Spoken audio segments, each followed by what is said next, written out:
नमस्कार दोस्तों, मैं हूं एलपी रंजन एंड मैं आप सभी का राजधानी कोचिंग सेंटर अशोक राजपथ पटना के यूट्यूब चैनल पर स्वागत करता हूं।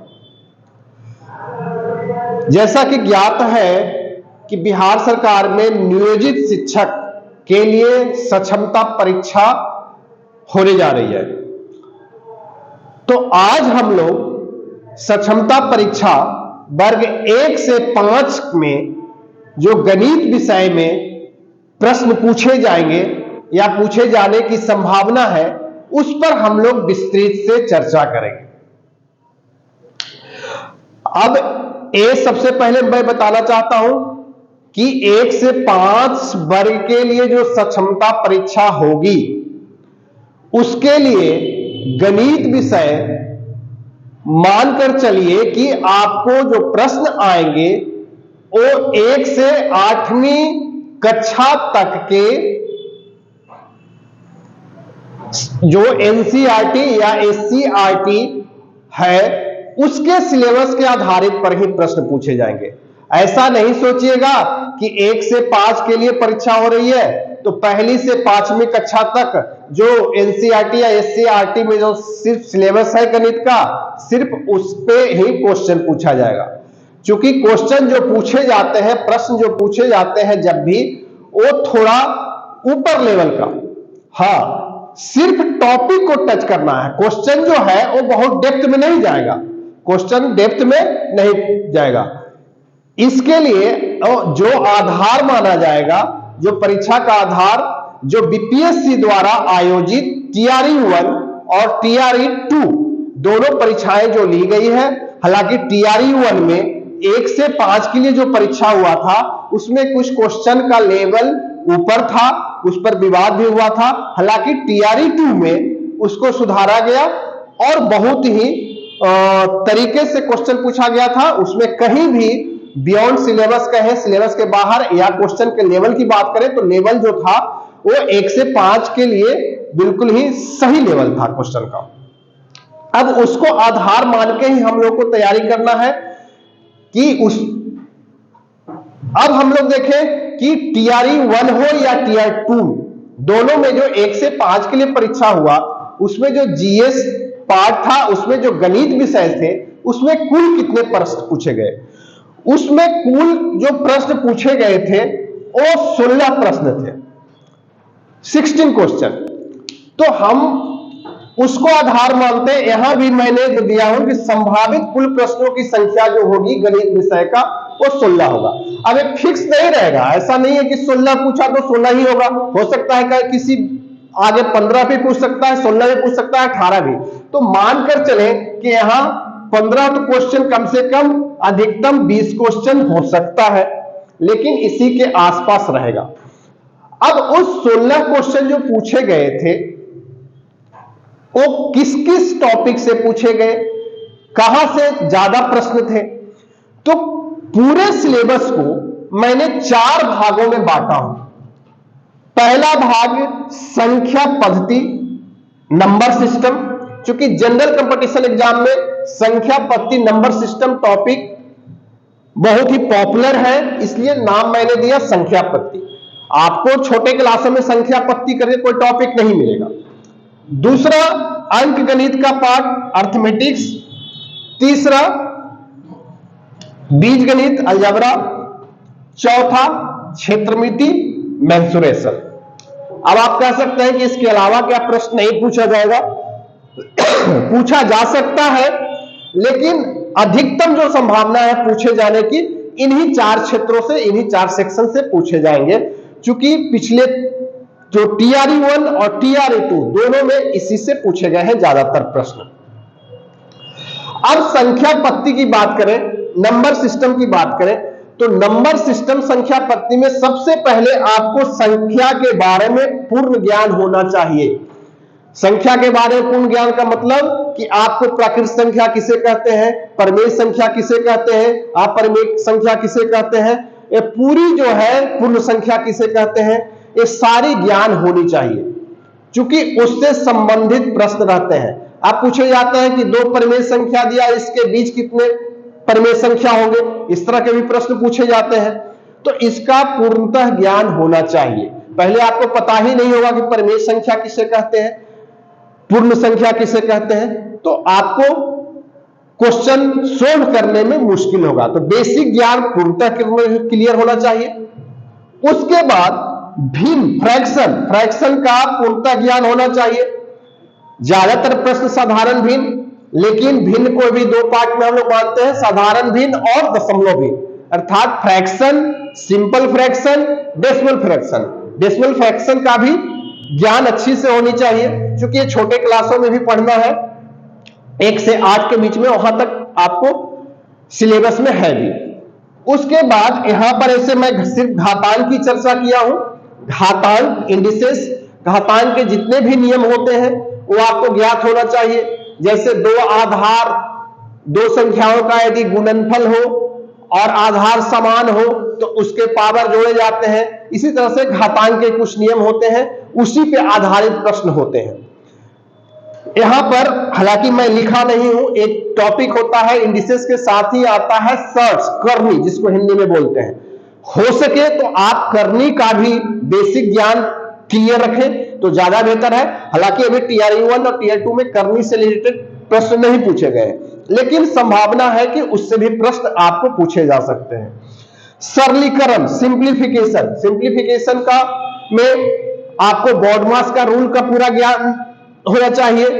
वी बॉडमास बचपन में ही पढ़ते हैं, बचपन में हम लोग को इस तरह से ही पढ़ाया जाता था हिंदी माध्यम वाले विद्यालय में, का के क्रिया पीछा भाग गुना करो तो जोड़ घटाओ, मतलब इसका पूर्णतः ज्ञान होना चाहिए। सिंप्लीफिकेशन का कोई दायरा सीमित नहीं है, किसी तरह का आपको सरलीकरण दिया जा सकता है, चाहे वो भिन्न का सरलीकरण हो या आपको इंटीजर्स का हो, पूर्णांक का सरलीकरण हो। इसके अलावा भी इस चैप्टर में स्क्वायर से रिलेटेड वर्ग, वर्गमूल, घन, घनमूल, सारी चीजों को मैं यहां पे लिखा नहीं हूं, बट आपको यहां पर विस्तृत चर्चा किया कि ये सारे जो होंगे संख्या पद्धति के अंतर्गत ही आएगा। अब आते हैं अंकगणित। अंकगणित में मैंने कुछ टॉपिक यहां पे लिखा हूं जो अति महत्वपूर्ण है। यहां से तो निश्चित तौर पे प्रश्न आएंगे। इसके अलावा भी कुछ टॉपिक है जो बोर्ड पे नहीं लिखा गया है, जो नहीं लिखा गया है मैं चर्चा कर दूंगा, उससे संभावना भी कम है, उससे प्रश्न भी कम पूछे जाने की संभावना, लेकिन इससे निश्चित आएंगे। जैसे प्रतिशत, अंकगणित में, अर्थमेटिक्स में सबसे ज्यादा परसेंटेज है, इंपॉर्टेंट है, उससे निश्चित आपको प्रश्न पूछा जाएगा, निश्चित ही है। लाभ एवं हानि, प्रॉफिट एंड लॉस, उससे भी निश्चित प्रश्न होंगे, एक प्रश्न तो कम से कम मानकर चले।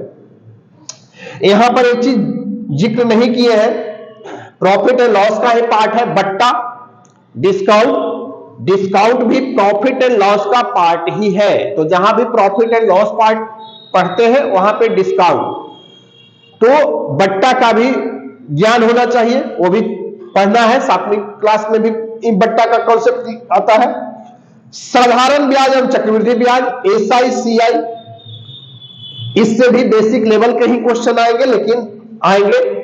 आयु संबंधित प्रश्न, प्रॉब्लम्स ऑन एज, उस पर भी कभी कभी प्रश्न पूछे जाते हैं या पूछा जाएगा। अनुपात, अनुपात से भी प्रश्न पूछे जाएंगे, निश्चित तौर पे पूछे जाएंगे या पूछे गए हैं। रेशियो, तो इन सब टॉपिक, इसके अलावा जो टॉपिक जो हो सकता है कभी कभी आ जाता है प्रश्न, जैसे टाइम एंड डिस्टेंस पार्ट का, जो टाइम एंड डिस्टेंस टॉपिक है, स्पीड, टाइम एंड डिस्टेंस, चाल, समय एवं दूरी, उसी में ट्रेन्स जो होते हैं, ट्रेन्स पर भी प्रश्न आते हैं। टाइम एंड वर्क, समय एवं कार्य, लेकिन उससे आपको कम संभावना है कि पूछा जाए। लेकिन यदि आपके पास इन टॉपिक के बाद यदि समय बचे तो उन सब चैप्टर का भी कुछ बेसिक क्वेश्चन को अच्छे तरह से कर लेंगे।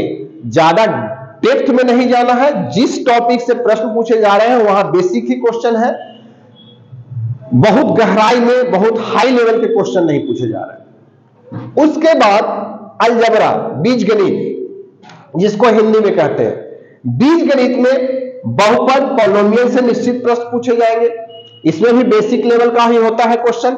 मान लो आपको क्वेश्चन एक पूछा भी गया था, पूछ दिया कि निम्नलिखित में से कौन सा समीकरण एक पद है, मोनोमियल है, मतलब जिसका पद एक है। 3 समीकरण दे देंगे। यदि 5 विकल्प का प्रश्न पूछा गया जो टीआरई में था बीपीएससी के द्वारा, उसमें 5 विकल्प था, तो 3 विकल्प रहते थे, चौथा रहता था उपयुक्त में से दोनों, 5वां रहता था उपयुक्त में से कोई भी नहीं। तो उस तरह का यदि 5 विकल्प है, मान लो आपसे पूछा गया कि निम्नलिखित में से कौन सा मोनोमियल है, कौन सा समीकरण एक पद है, आपको 3 समीकरण दे दिया गया। 3 विकल्प में चौथा विकल्प होगा कि उपयुक्त में से 2, एक से अधिक, उपयुक्त में से एक से अधिक। 5वां विकल्प है निम्नलिखित में उपयुक्त में से कोई भी नहीं। मान लो कि एक ही विकल्प में एक पद है तो आंसर 1 होगा। हो सकता है कि 2 विकल्प में एक पद का दे दिया मोनोमियल, तो उपयुक्त में से 2 सही, इस तरह का भी। तो एक उदाहरण के तौर पे मैंने बताया कि इस तरह के भी प्रश्न होंगे।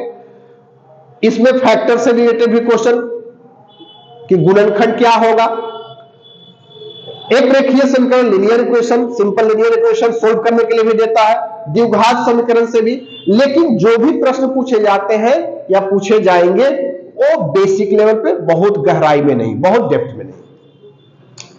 इसी तरह से क्षेत्रमिति में 2D, 2 डायमेंशनल, 2 आयाम में कौन कौन से टॉपिक आते हैं, जैसे त्रिभुज हो गया, चतुर्भुज हो गया, वृत्त हो गया, ये सब 2D हो गया, 2 डायमेंशनल, जहां की 2 आयाम है, सिर्फ लंबाई और चौड़ाई या लंबाई आधार ऊंचाई की चर्चा होती है। 3D, 3 डायमेंशन में जहां लंबाई चौड़ाई ऊंचाई तीनों का चर्चा होता है, वो 3 डायमेंशनल हो गया। जैसे एग्जांपल में लिया घन, घनाभ, क्यूब, क्यूबाइड, शंकु, और भी डैश डैश है, गोला भी हो गया, स्फीयर, इन सब टॉपिक 3D डायमेंशन में है। लेकिन आपको क्वेश्चन 2D से भी आएंगे, 3D से भी आएंगे। तो मैंने जो इंपॉर्टेंट, जहां से निश्चित ही प्रश्न पूछे जाएंगे उसी के यहां पे चर्चा किया। लेकिन कोई जरूरी नहीं है कि जिसकी चर्चा यहां पे लिखा हुआ है बोर्ड पे सिर्फ, इसके अलावा भी कुछ हो सकता है। इसके अलावा में हो सकता है कि आपको बेसिक ज्योमेट्री से बिल्कुल प्रश्न पूछ दे।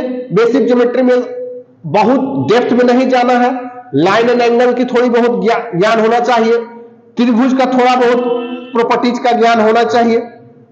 हालांकि अभी तक टीआरई 1, टीआर 2 में उससे प्रश्न नहीं पूछा गया, लेकिन फिर भी हो सकता है कि उससे भी बेसिक लेवल का क्वेश्चन पूछा जाएगा। यहां पर मैंने 4 पार्ट जो बांटा हूं, इससे लगभग इक्वल रेशियो में क्वेश्चन पूछा गया था। अर्थात यदि 16 क्वेश्चन की करें तो 4-4 क्वेश्चन लगभग हर सेक्शन से था। अब हो सकता है किसी से 3 हो, किसी सेट में किसी से 5 हो। तो एक विस्तृत सिलेबस हो गया, विस्तृत टॉपिक कि कहां से प्रश्न पूछे जाएंगे या पूछे जाने की संभावना है।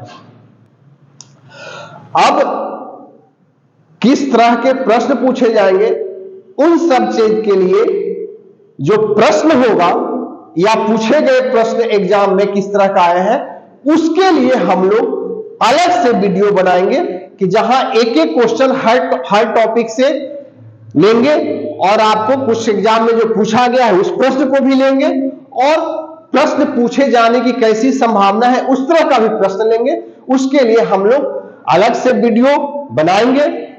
जो भी इस वीडियो को पहली बार देख रहे होंगे या जो भी इस YouTube चैनल को अभी तक सब्सक्राइब नहीं किए होंगे, कृपया करके आप लोग सब्सक्राइब कर देंगे, साथ ही साथ बेल आइकन को भी दबा देंगे, साथ ही साथ इस वीडियो को शेयर भी कर देंगे ताकि अधिकतम से अधिकतम छात्र इसका फायदा उठा सकें।